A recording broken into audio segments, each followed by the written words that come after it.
My name is Ken Marr, curator of botany at the Royal BC Museum. I'm standing in an alpine meadow that very few British Columbians will ever reach. I'm really fortunate to be here, and it's a beautiful day today. It isn't always so beautiful in the Alpine.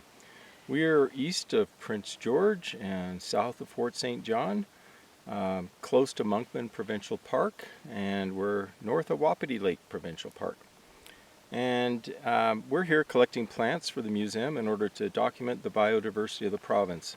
And we make collections, and then they go into the permanent collection at the museum, and anyone in the world can view those collections, and scientists constantly are asking us for information about them. A lot of plants are already known. The species that occur in British Columbia are known, but lots of areas have never been visited. And so here in the background you can see the tree line in the slope behind me. And the alpine zone is established above the tree line. So wherever temperatures are too low for trees to grow, the alpine vegetation takes over. It's a very low vegetation adapted for rapid growth because of the short growing season, also adapted for getting wind exposure. Today is quite calm, but many days of the year it's very, very windy, and a tall stem would simply be knocked down. I'm sitting beside a little plant, one of my favorites, moss campion, because of the brilliant purplish pinkish flowers. It's not a moss, but it gets that name from kind of the cushion shape of it, and even the leaves might be reminiscent of moss leaves.